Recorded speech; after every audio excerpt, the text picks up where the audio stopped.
नमस्कार, आप सभी का स्वागत कृषि दर्शन में। मैं हूं मुकुल शर्मा। कृषि दर्शन कार्यक्रम में लगातार नई नई जानकारियां आपके लिए हम लेकर आते हैं। कृषि और किसानों से जुड़ी हुई आज भी बेहद ही खास जानकारी आपके लिए हम लेकर आए हैं। आज सबसे पहले विज्ञान और किसान में आपको हम जानकारी देंगे गेंदे की खेती के बारे में। साथ ही कृषि स्टार्टअप में आपकी मुलाकात कराएंगे एक सफल और प्रगतिशील किसान से। और आखिर में फार्मिंग इंडिया में आपको जानकारी देंगे जैविक खेती के बारे में भी। तो चलिए शुरुआत करते हैं कार्यक्रम की। किसान बहनों भाइयों, आज सबसे पहले विज्ञान और किसान में आपको हम जानकारी देने जा रहे हैं खासतौर से गेंदे की खेती के बारे में। हमारे जो किसान हैं फूलों की खेती बड़े पैमाने पर करते हैं, लेकिन गेंदा एक ऐसा फूल जिसकी मांग साल भर बनी रहती है और उसी वजह से किसानों का जो रुझान है गेंदे की खेती की तरफ बढ़ा भी है। कैसे आप इसकी खेती करके अच्छा मुनाफा कमा सकते हैं और किन किन बातों का ख्याल आपको रखना होगा जिसके जरिए अच्छी आमदनी इससे आपको मिल सके, इसके लिए आइए नजर डाल लेते हैं हमारी इस खास रिपोर्ट पर।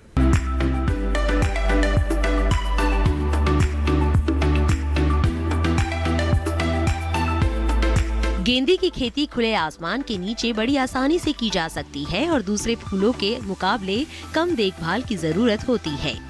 वैसे तो इसकी खेती साल भर हो सकती है, लेकिन दिवाली के समय फूल प्राप्त करने के लिए इसकी खेती करेंगे तो ज्यादा भाव मिलेंगे, क्योंकि इस समय फूलों की मांग ज्यादा रहती है।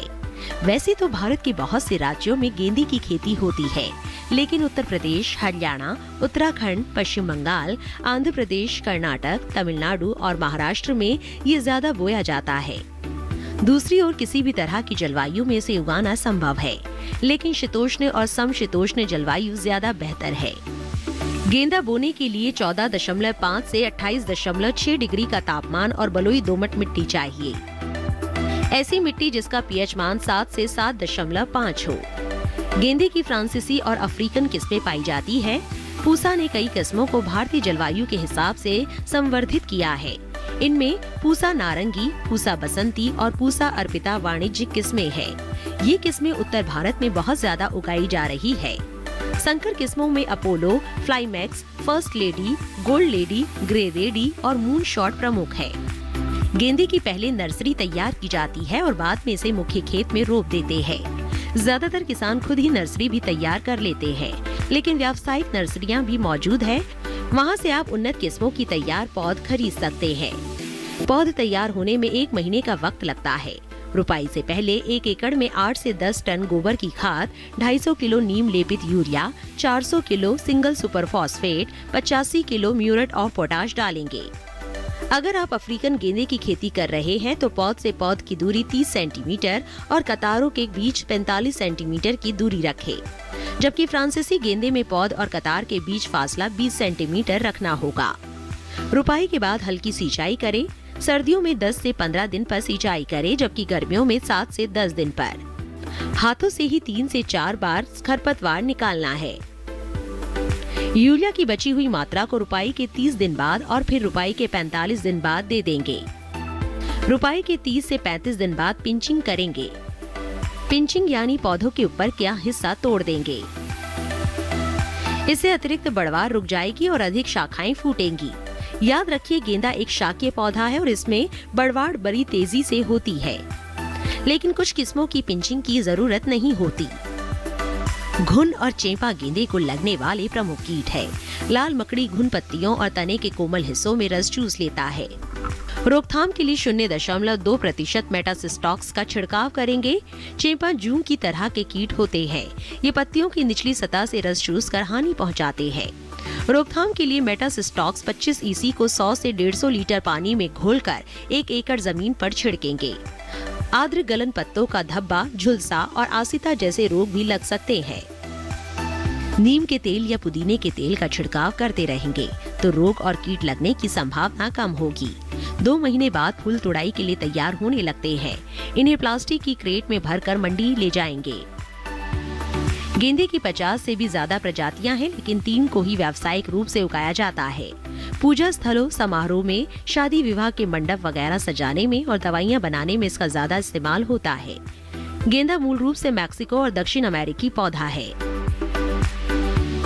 तो जाना आपने सफलतापूर्वक गेंदे की खेती आप कैसे कर सकते हैं। इसी के साथ ही कृषि दर्शन में यहाँ वक्त हो चला एक छोटे से ब्रेक का। ब्रेक से लौटेंगे तो बात करेंगे कृषि स्टार्टअप में एक सफल और प्रगतिशील किसान की। आप बने रहिए दूरदर्शन किसान पर।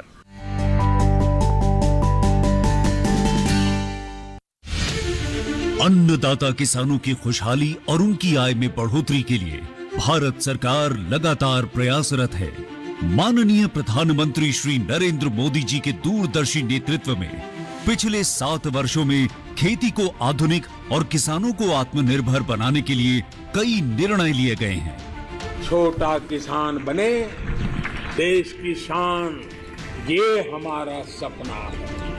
देश के 80% से ज्यादा किसान ऐसे हैं जिनके पास 2 हेक्टेयर से भी कम जमीन है। अब देश में इन्हीं छोटे किसानों को ध्यान में रखते हुए कृषि सुधार किए जा रहे हैं, निर्णय लिए जा रहे हैं। प्रधानमंत्री किसान सम्मान निधि योजना की शुरुआत 24 फरवरी 2019 को माननीय प्रधानमंत्री श्री नरेंद्र मोदी जी के द्वारा की गई थी। पीएम किसान योजना का पूरा खर्च भारत सरकार वहन करती है। इसके तहत लाभार्थी किसानों को हर साल 6,000 रुपए की सम्मान राशि 2,000 रुपए की 3 समान किस्तों में सीधे उनके बैंक खातों में हस्तांतरित की जाती है। अब तक 11 करोड़ से भी अधिक लाभार्थी किसानों के बैंक खातों में 1,58,000 करोड़ रुपए से अधिक की राशि सीधे ट्रांसफर की जा चुकी है। किस्तों की जानकारी किसानों को एसएमएस के माध्यम से दी जाती है। இப்போ நேரா நாங்க வந்து பேங்க்குக்கு ஆக்சுவல் போகும்போது அந்த பணத்தை நாங்க வித்ரா பண்ணிட்டு வந்து நாங்க விவசாயம் பண்ணிக்கிறோம்। इस मदद से बुआई के पहले अब किसानों को बीज, खाद, कीटनाशक और कृषि संबंधी अन्य जरूरतों के लिए साहूकारों के आगे हाथ नहीं फैलाना पड़ता। અને એના લીધે મારે કોઈ જોડે કે સગા સંબંધી કે મિત્રો જોડે મારે ઉછીના પૈસા લેવાની જરૂર પડતી નથી અને એનાથી હું સારી એવી खेती કરી શકું છું। इस योजना से मिले लाभ तथा आवेदन की स्थिति देखने के लिए पीएम किसान पोर्टल लॉन्च किया गया है। इस पोर्टल के माध्यम से पात्र किसान अपना पंजीकरण स्वयं करने के साथ साथ अब तक मिले लाभ और अपने आवेदन की स्थिति फार्मर्स कॉर्नर से देख सकते हैं। इस योजना का लाभ पात्र किसानों को ही मिल सके, इसके लिए इस प्रक्रिया को फूल प्रूफ बनाते हुए इसे आधार और इनकम टैक्स वेरिफिकेशन के साथ साथ फिजिकल वेरिफिकेशन से भी जोड़ा गया है। इसके अलावा किसानों की सुविधाओं और जानकारी के लिए पीएम किसान मोबाइल ऐप भी विकसित किया गया है। पीएम किसान सम्मान निधि योजना का लाभ देश के सभी राज्यों और केंद्र शासित प्रदेशों के किसानों को मिल रहा है। इसे हासिल करके हमारा किसान सबल और आत्मनिर्भर हो रहा है। इस स्कीम ने हमारा भारत सरकार ने हमारा किसान के लिए बहुत बड़ा सम्मान दिया है। इसीलिए हम भारत सरकार को, प्रधानमंत्री नरेंद्र मोदी जी को हम बहुत बहुत धन्यवाद देती हूँ। आत्मनिर्भर भारत की पहचान प्रगतिशील और समर्थ किसान।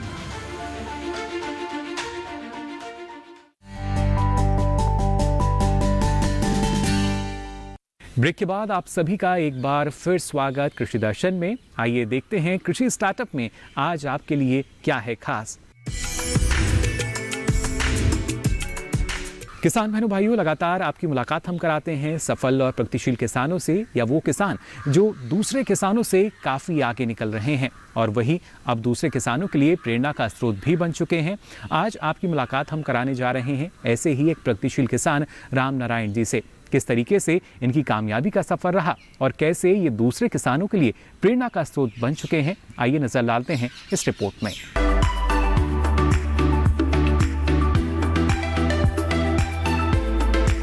राम नारायण नाइक गांव साहसपुर ओडिशा के रहने वाले एक सफल किसान हैं। इनका जन्म एक कृषक परिवार में हुआ था।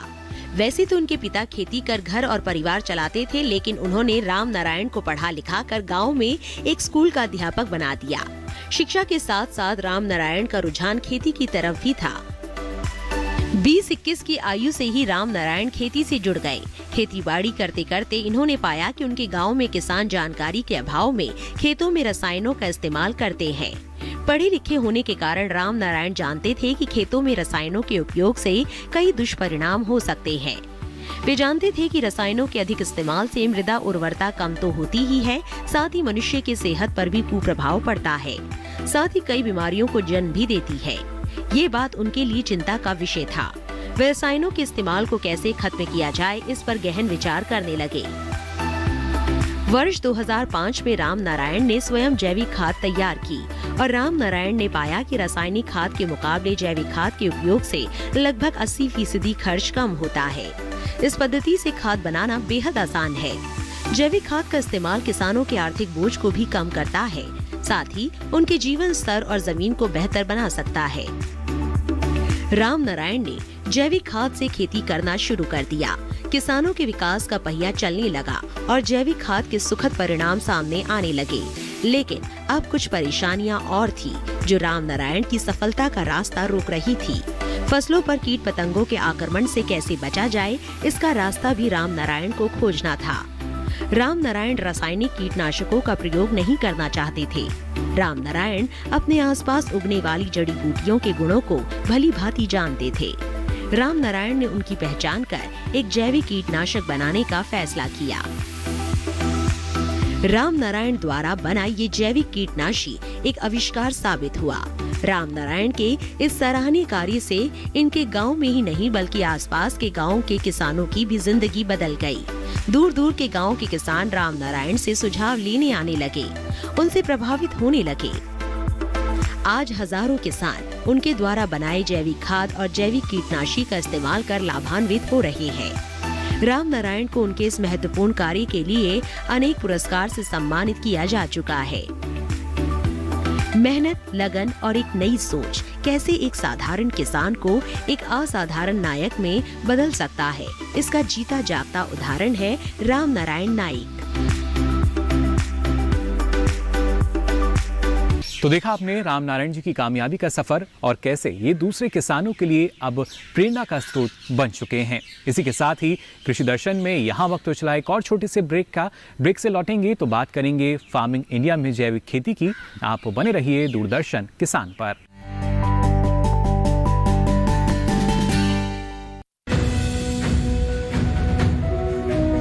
भारत सरकार का हर प्रयास किसानों को दे रहा है एक नई आस।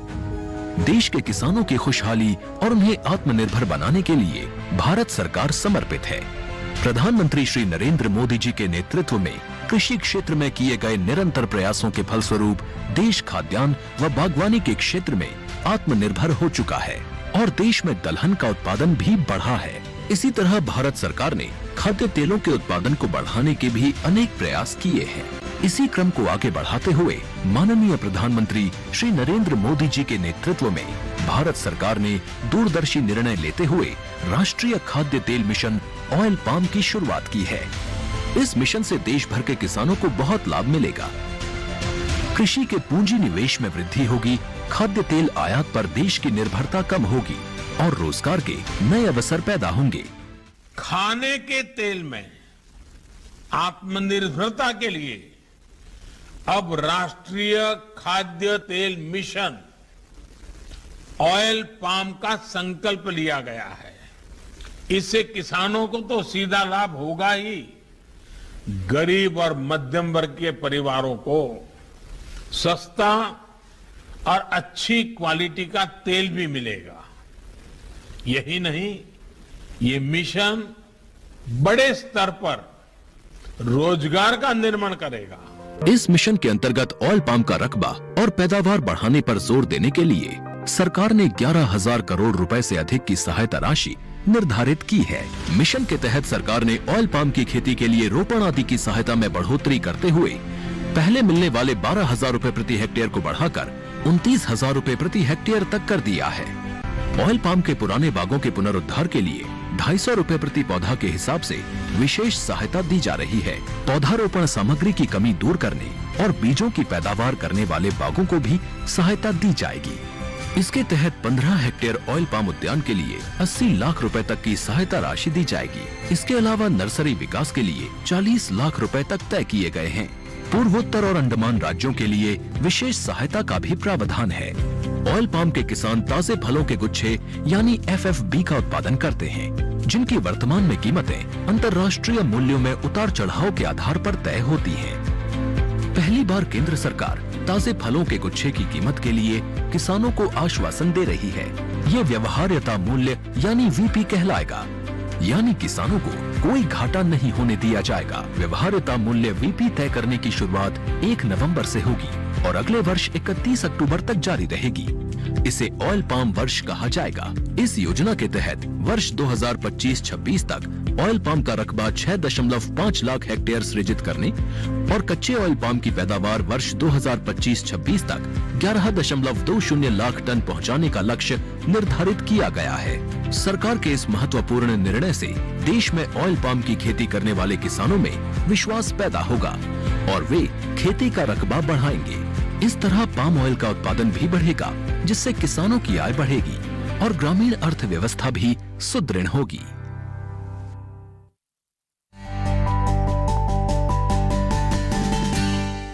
ब्रेक के बाद आप सभी का एक बार फिर स्वागत कृषि दर्शन में। अब आइए देखते हैं फार्मिंग इंडिया में आज क्या है खास।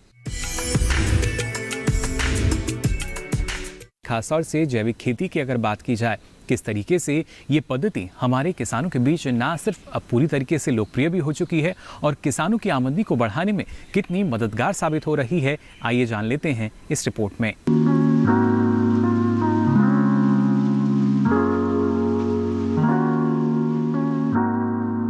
जैविक खेती देसी खेती का आधुनिक तरीका है, जहां प्रकृति एवं पर्यावरण को संतुलित रखते हुए खेती की जाती है। इसमें रासायनिक खाद, कीटनाशकों का उपयोग नहीं कर खेत में गोबर की खाद, कंपोस्ट, जीवाणु खाद, फसल अवशेष, फसल चक्र और प्रकृति में उपलब्ध खनिज जैसे रॉक फॉस्फेट, जिप्सम आदि द्वारा पौधों के पोषक तत्व दिए जाते हैं। साथ ही साथ फसल को प्रकृति में उपलब्ध मित्र कीटों, जीवाणुओं और जैविक कीटनाशकों द्वारा हानिकारक कीटों तथा बीमारियों से बचाया जाता है। जैविक उत्पाद हमारी सेहत के लिए सबसे कारगर हैं। जैविक उत्पाद खाने से तमाम बीमारियां दूर रहती हैं और शरीर स्वस्थ रहता है। खेती की लागत कम आती है और उत्पादन भरपूर मिलता है। यही वजह है कि सरकार की ओर से कृषि उत्पादन को बढ़ावा देने के लिए जैविक खेती को लगातार बढ़ावा दिया जा रहा है। जैविक खेती से मिट्टी की उर्वरा शक्ति भी बच रही है, साथ ही प्रदूषण नियंत्रण की दिशा में बेहतर काम हो रहा है। लोगों के मन में जैविक उत्पाद के प्रति आकर्षण भी बढ़ रहा है। इस वजह से भी किसानों को जैविक उपज का भरपूर मूल्य मिल रहा है। सरकार की ओर से भी जैविक खेती को बढ़ावा देने के लिए किसानों को जागरूक किया जा रहा है। जैविक खेती प्रबंधन में रासायनिक कीटनाशकों को प्रयोग नहीं किया जाता। इस प्रबंधन में स्थानीय स्रोतों का ज्यादा से ज्यादा इस्तेमाल होता है। जैविक खेती करते समय कुछ विशेष बातों का खास ख्याल रखना चाहिए, जैसे मृदा प्रबंधन, खरपतवार प्रबंधन और फसल विविधता इत्यादि। जैविक खेती में खरपतवारों का नियंत्रण निराई गुड़ाई द्वारा ही करना चाहिए। जैविक खेती के अंतर्गत कीट व रोगों का नियंत्रण भी जैविक साधनों द्वारा ही किया जाना चाहिए। इस विधि द्वारा खेती करने से उत्पादन की लागत तो कम होती ही है, इसके साथ ही कृषक भाइयों को आय अधिक प्राप्त होती है तथा अंतर्राष्ट्रीय बाजार की स्पर्धा में जैविक उत्पाद अधिक खरे उतरते हैं। दाम अधिक होने के बावजूद भी जैविक उत्पादों की मांग बाजार में हमेशा ही बनी रहती है, जिसके फलस्वरूप सामान्य उत्पादन की अपेक्षा में कृषक भाई अधिक लाभ प्राप्त कर सकते हैं। आधुनिक समय में निरंतर बढ़ती हुई जनसंख्या, पर्यावरण प्रदूषण, भूमि की उर्वरा शक्ति का संरक्षण एवं मानव स्वास्थ्य के लिए जैविक खेती की राह अत्यंत लाभदायक है।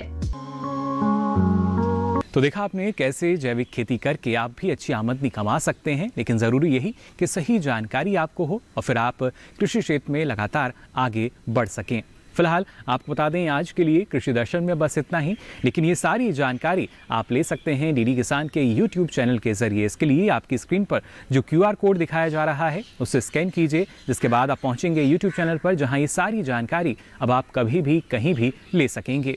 इसके साथ ही अगर आप अपना कोई सवाल या सुझाव पूछना चाहते हैं तो आप हमें ईमेल कर सकते हैं। इसके लिए हमारी मेल आईडी नोट कर लीजिए। हमारी मेल आईडी है krishidarshan@gmail.com।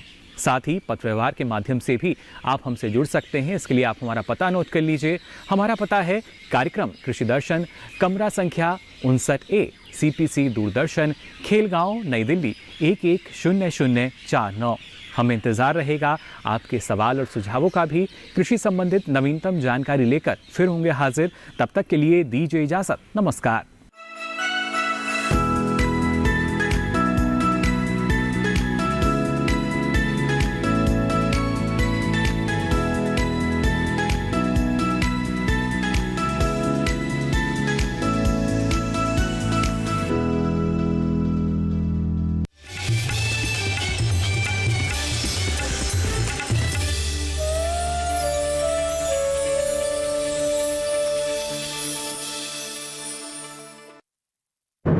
मन की बात है, जन जन की बात। संघर्षों के कुछ किस्से, कहानी कुछ सफलताओं की, अनकही विरासत की, उम्मीदें नए भारत की। महीने के आखिरी रविवार का रहता है इंतजार। मलयाचल के आंचल से विंध्याचल के आंगन तक, ब्रह्मपुत्र के घाट से हिमालय के विस्तार तक होती है मन की बात प्रधानमंत्री के साथ। तो सुनिए इस महीने 30 जनवरी सुबह 11:30 बजे मन की बात आकाशवाणी और दूरदर्शन के सभी चैनलों पर। इसके अतिरिक्त आकाशवाणी और दूरदर्शन के YouTube चैनल और प्रसार भारती के ऐप न्यूज ऑन एयर पर सजीव प्रसारण लाइव स्ट्रीमिंग के माध्यम से। तो याद रखें, रविवार 30 जनवरी सुबह 11:30 बजे मन की बात।